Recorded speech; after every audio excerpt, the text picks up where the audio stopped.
त्यानंतर आणखी एक महत्त्वाची बातमी, सोलापुरात सहाराच्या जमिनीचे 3 वेळा व्यवहार झाल्याची धक्कादायक बाब समोर आली आहे। के गावातील जमिनीचा 3दा व्यवहार झाल्याचं समजतंय।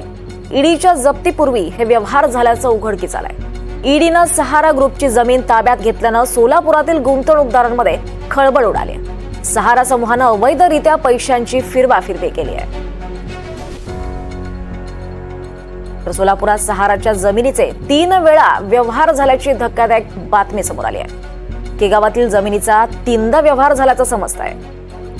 तर ईडीच्या जप्तीपूर्वी हे सगळे व्यवहार झाल्याचं उघडकीस आलेलं आहे। ईडीनं सहारा ग्रुपची जमीन ताब्यात घेतल्यामुळे सोलापुरातील गुंतवणूकदारांमध्ये खळबळ उडाली आहे आणि सहारा समूहानं अवैधरित्या पैशांची फिरवाफिरवी केली आहे।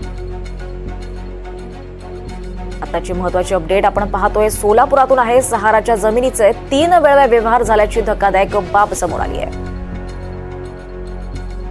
ही जमीन के गावात होती आणि या जमिनीचे 3दा व्यवहार झाले। ईडीनं सहाराची जमीन जप्ती केली आणि या जप्तीपूर्वीच हे सगळे व्यवहार झाल्याचं आता उघडकीस आलेलं आहे। ईडीनं सहारा ग्रुपची जमीन ताब्यात घेतली होती आणि त्यामुळे सोलापुरातील जे गुंतवणूकदार होते त्यांच्यामध्ये खळबळ उडाली होती। सहारा समूहानं ही अवैधरित्या पैशांची फिरवाफिरवी केल्याची बाब समोर आली आहे। महत्त्वाची बातमी समोर येते सोलापुरातून। सहारा संदर्भातली ही बातमी आहे। सहाराच्या जमिनीचं हे 3 वेळा व्यवहार झाल्याची धक्कादायक माहिती म्हणून आपण समोर आली आहे। यावर अधिक माहिती घेऊयात, आपल्यासोबत आपले प्रतिनिधी सौरभ वाघमारे आहे। सौरभ, सहारा संदर्भातली ही धक्कादायक बाब समोर आली आहे, का अधिकचे अपडेट्स आहेत या संदर्भात? दीपाली, जर सहारा ग्रुपचा जर विचार करायचा झाला तर सोलापुरात काही वर्ष अगोदर त्यांनी जे आहेत ते इथल्या स्थानिक लोकांना एक मोठं स्वप्न दाखवलेलं की आम्ही तुम्हाला आलिशान घर देऊ, परंतु प्रत्यक्षात तसं काही झालेलं नाही।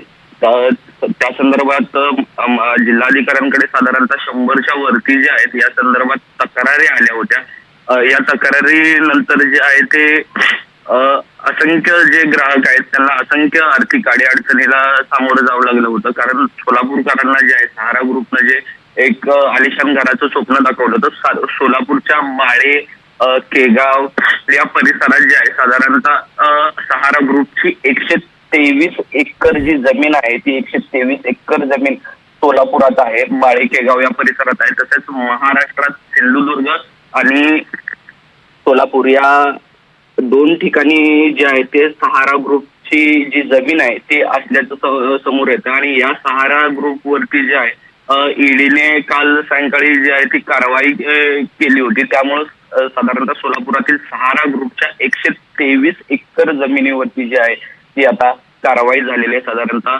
जप्तीचे जे आहेत ते निर्देश दिसून येतात। दीपाली, निश्चितच धन्यवाद सौरभ, आपण दिलेल्या या सगळ्या सविस्तर माहितीसाठी।